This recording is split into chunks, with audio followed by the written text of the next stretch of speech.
Buenos días, queridos estudiantes. Bienvenidos a un nuevo video sobre los temas que vamos a avanzar en esta gestión. En esta ocasión nos encontramos en la página 11 de nuestro texto de literatura con el tema de el verbo conceptos fundamentales. Vamos a iniciar hablando y conceptualizando primero qué es un verbo. Un verbo es una clase de palabra cuyo significado indica la acción de algún sujeto. Sin embargo, el verbo no siempre indica solamente la acción, también puede indicar el estado o el proceso que está realizando o sufriendo esta realidad. Cuando vamos a hablar de una realidad, estamos hablando de un ser. Puede ser una persona, un animal, una cosa, un sentimiento, un ser que existe o un ser que no existe, en este caso producto de nuestra imaginación. El verbo va a ser mencionado dentro de esta como algo que puede realizar una de estas tres opciones, ¿no? En cuanto a su gramática, el verbo siempre va a ser el núcleo de un predicado, especialmente en una oración predicativa. Entonces, ¿a qué nos referimos cuando hablamos de acción, estado o proceso? La acción significa que vamos a realizar un accionar, un movimiento, una acción y reacción delante de un sujeto en cuestión. Es decir, mirar, hablar, coleccionar, crecer, comer, trabajar, son acciones que se realizan, que tienen un inicio y pueden tener un final. Entonces, las acciones siempre van a ser llevadas adelante por un sujeto.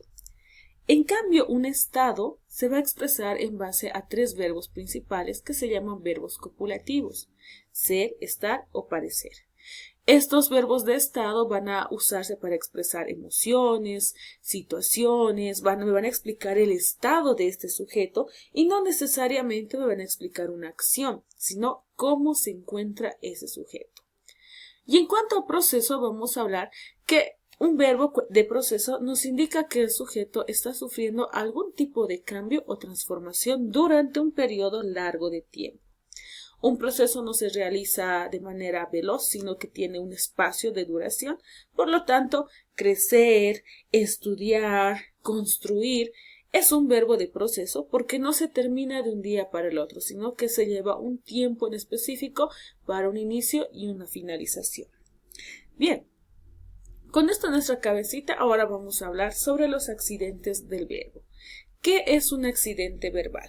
El verbo, como una palabra que puede automodificarse debido a diferentes situaciones, vamos a hablar de accidente, que es un cambio dentro de la conjugación, dentro de la forma del lexema de este verbo, ya que este puede cambiar de varias maneras. Entonces, según la forma en la cual tome el verbo, vamos a hablar de los siguientes accidentes gramaticales. Número 1, persona.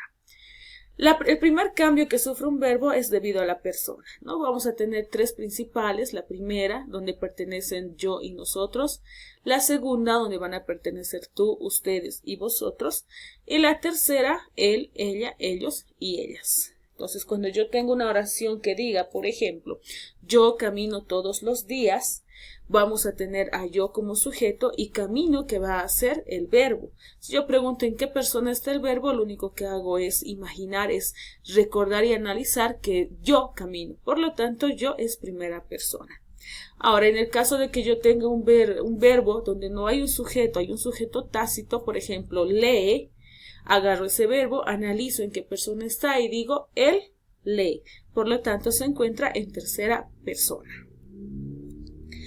Otro accidente gramatical muy recurrente es el tiempo. La mayoría de los verbos siempre va moldeándose gramaticalmente a la conjugación a la cual pertenece.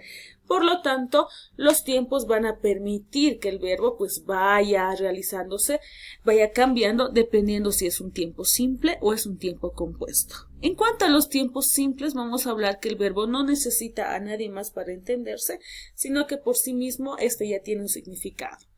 Va a tener 5 tiempos principales, los tiempos simples, que son el presente, el pretérito perfecto, pretérito imperfecto, ambos le pertenecen al pasado, futuro y el condicional.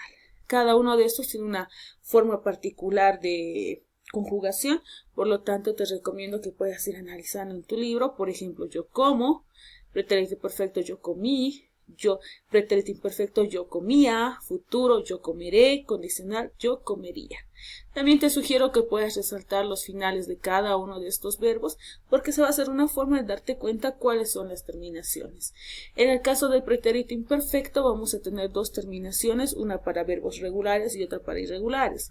En el caso de irregulares vamos a tener la terminación ia y de verbos irregulares vamos a tener la terminación aba. Por ejemplo, el verbo estudiar va a ser yo estudio, yo estudié, yo estudiaba, yo estudiaré y yo estudiaría. Bien, pasamos al siguiente, que es hablar de los tiempos compuestos. Un tiempo compuesto es aquel que está formado por un verbo principal y por un auxiliar, ¿no? En este caso, el verbo auxiliar por excelencia siempre va a ser el haber. El verbo principal se va a convertir en un verbo en participio y el verbo auxiliar, que es el haber, pues va a ser el que va a sufrir las transformaciones.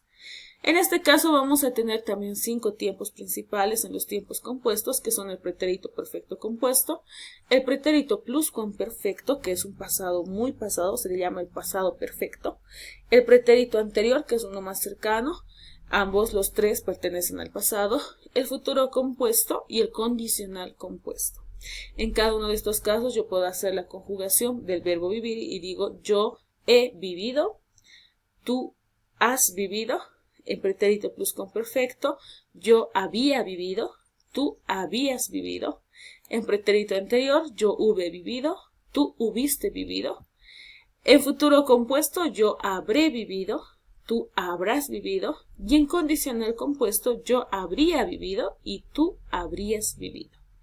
Cada uno de estos quiero que te fijes que quien se va a modificar en este caso no es necesariamente el verbo principal, que es vivir, sino que este se convierte en su participio y no se mueve de ahí.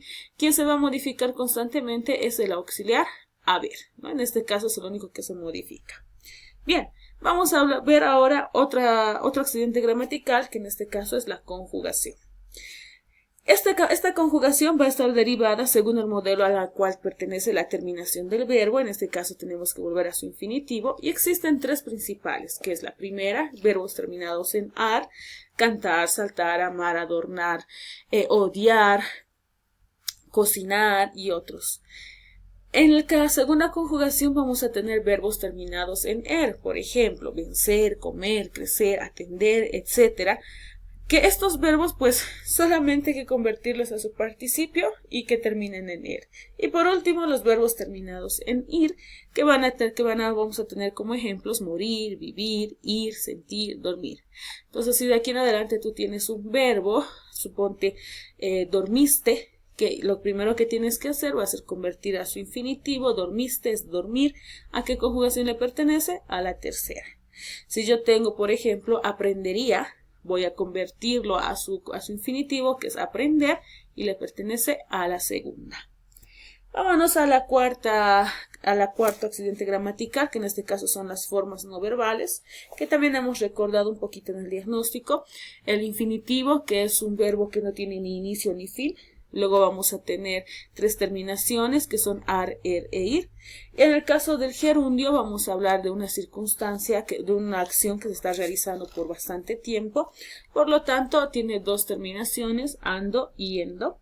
Y por último el participio, que obviamente le pertenece al pasado, especialmente a las conjugaciones dobles, es decir, cuando voy a utilizar una conjugación que va a tener un verbo compuesto, un tiempo compuesto. Entonces puedo tener 5 terminaciones que son ado, ido, to, cho y so, donde ado, ido le pertenece a los verbos regulares, to, cho y so a los irregulares. ¿Cómo hago esto? Yo tengo el verbo crecer, que está en su segunda conjugación infinitivo. Quiero convertir a su gerundio, digo creciendo. Quiero convertir a su participio y digo crecido. Lo único que tienes que hacer para convertir es eliminar la parte del infinitivo e ir adaptando cualquiera de estas terminaciones y la que más por lógica puede ingresar. Bien, con esto hemos terminado la parte de la explicación de lo que son los verbos. Espero que no se te haga demasiado difícil. De todas maneras, cualquier duda que tú tengas, siempre estamos en las clases para que tú puedas preguntar en el momento que lo necesites. Muchas gracias por tu atención.